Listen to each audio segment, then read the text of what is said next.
Alhamdulillahi Rabbil Alamin. Asyhadu an la ilaha illallahul malikul haqqul mubin. Wa asyhadu anna Muhammadan abduhu wa rasuluhul mab'utsu rahmatan lil alamin.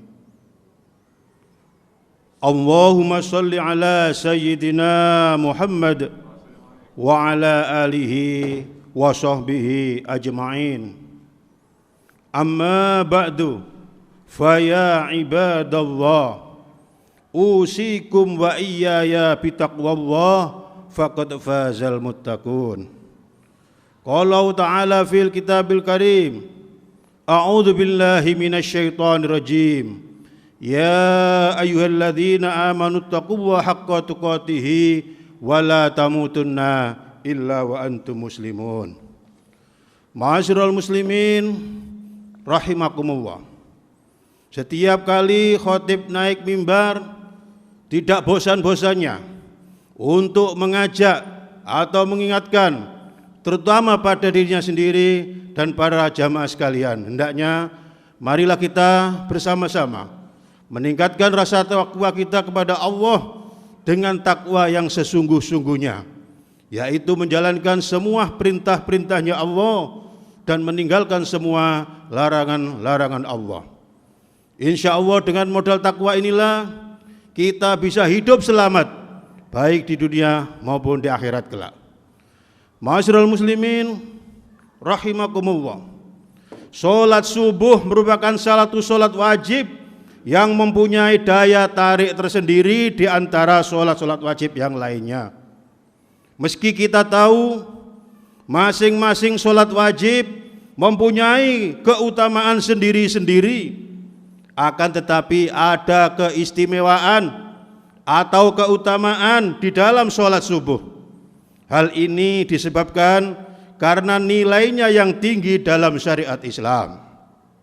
Oleh karena itu Rasulullah Sallallahu Alaihi Wasallam mengkhususkan sholat subuh yang mulia ini dengan keistimewaan tunggal dan sifat-sifat tertentu yang tidak terulang pada sholat yang lainnya. Rasulullah Sallallahu Alaihi Wasallam akan mendoakan kita yang bergegas melaksanakan sholat subuh tepat pada waktunya.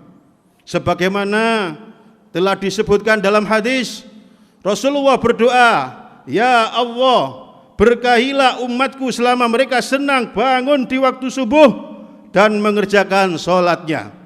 Hadis riwayat Tirmidzi, Abu Dawud, Imam Ahmad dan Ibnu Majah.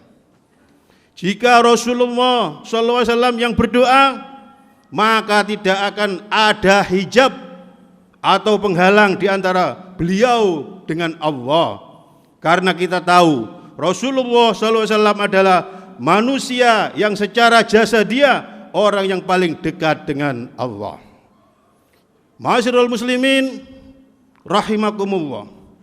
Pada hadis yang lain, Rasulullah pernah bersabda, siapa yang menunaikan sholat subuh, maka ia berada dalam jaminan Allah. Maka jangan kamu mencari jaminan Allah dengan sesuatu selain dari sholat, yang pada saat kamu mendapatkannya, justru kamu tergelincir ke dalam api neraka jahanam. Hadis riwayat Muslim.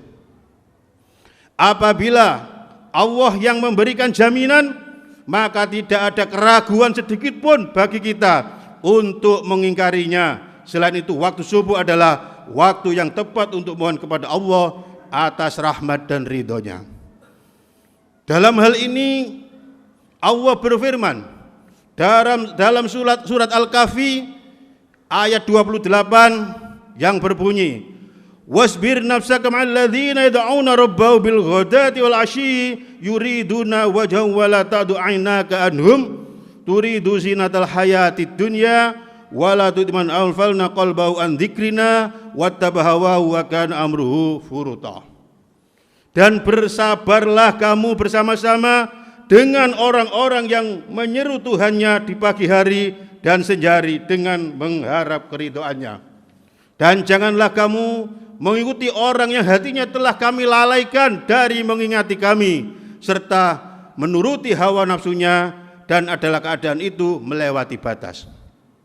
Ma'asyiral muslimin rahimakumullah, dari ayat tersebut dapat kita simpulkan bahwa apabila kita bersabar dan terus mengharap ridho dari Allah, maka insya Allah Allah subhanahu wa ta'ala akan memberikan kenikmatan yang tidak pernah terpikirkan oleh kita.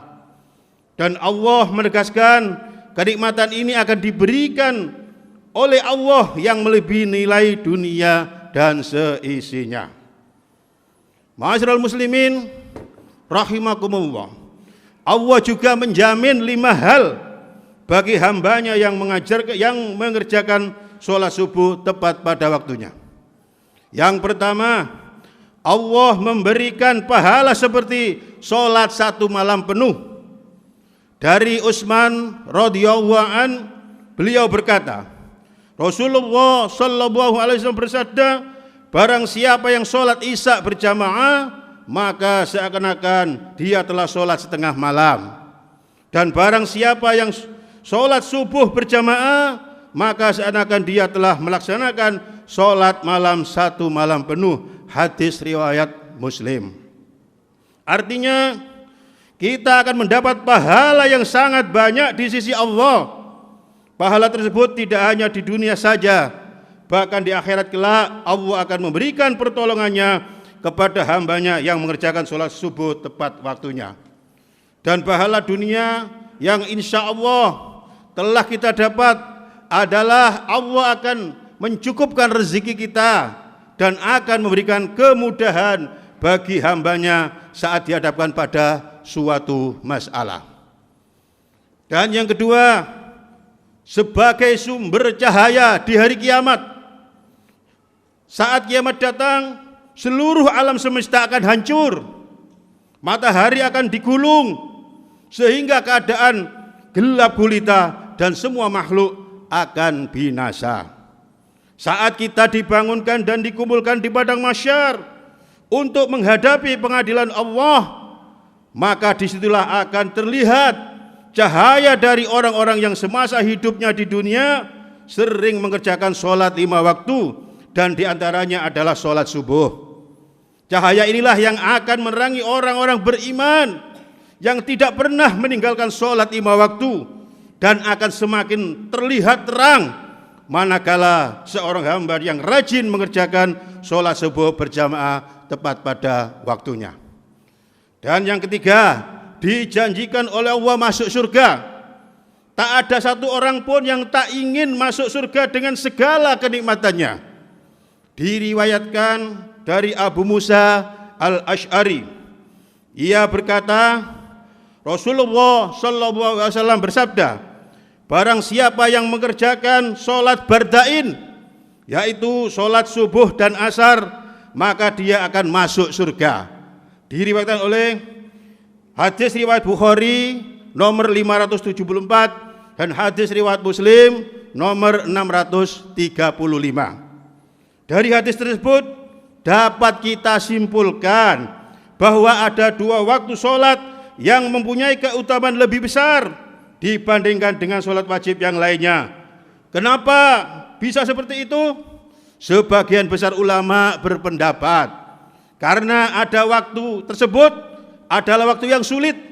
Maksudnya adalah kita semua tahu bahwa waktu sholat subuh adalah di mana sedang enak-enaknya beristirahat atau tidur, dan waktu asar adalah waktu di mana kita sedang sibuk-sibuknya bekerja untuk mencari rizki. Jadi untuk bisa mengerjakan sholat secara tepat waktu rasa-rasanya sulit.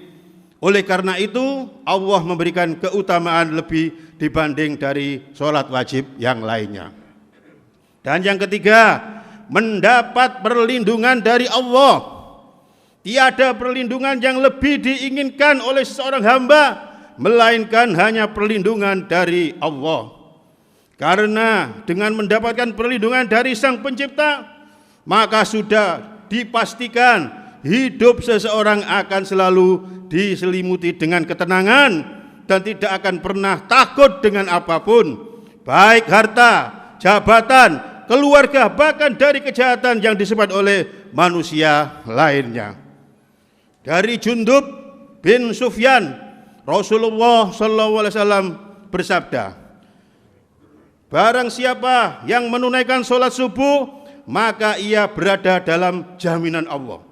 Maka jangan coba-coba membuat Allah membuktikan janjinya. Barang siapa yang membunuh atau mencelakai orang yang menunaikan sholat subuh, Allah akan menuntutnya sehingga Allah akan membenamkan mukanya ke dalam neraka jahanam. Na'udzubillah min dzalik. Hadis riwayat Muslim, Tirmidzi dan Ibnu Majah. Dan yang terakhir, yang nomor 5, dapat melihat Allah.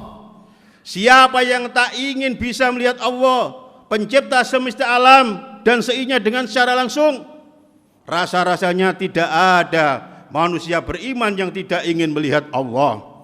Dari Jabir radhiyallahu anhu, ia berkata, kami sedang duduk bersama Rasulullah sallallahu alaihi wasallam ketika melihat bulan purnama.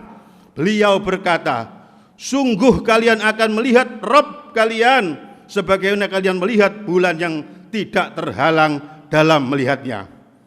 Apabila kalian mampu, janganlah kalian menyerah dalam melakukan sholat sebelum terbit matahari dan sholat sebelum terbenamnya matahari, maka lakukanlah.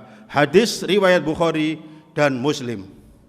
Ma'asyiral muslimin rahimakumullah, beruntunglah bagi orang yang beriman yang selalu bisa menjaga sholat 5 waktu, terutama sholat subuh dan asar.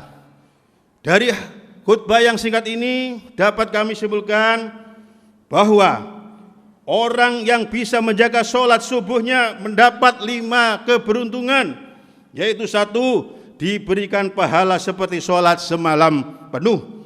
Yang kedua, sebagai sumber cahaya di hari kiamat. Dan yang ketiga, dijanjikan oleh Allah masuk surga. Dan yang keempat, mendapat perlindungan dari Allah. Dan yang kelima, dapat melihat Allah. Semoga kita sebagai umat muslim bisa menjadi salah satu hamba yang mampu melihat Allah secara langsung. Amin, amin, ya rabbal alamin.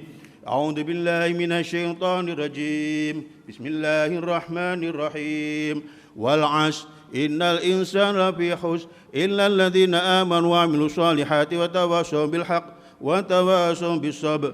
Barakallahu wa lakum fil Qur'anil azim wa nafa'ani wa iyyakum fima fihi min ayati wa dzikril hakim wa taqabbalallahu minni wa minkum tilawatahu innahu was samiul alim. Aqulu hadza wastaghfiruhu innahu wal ghafurur rahim.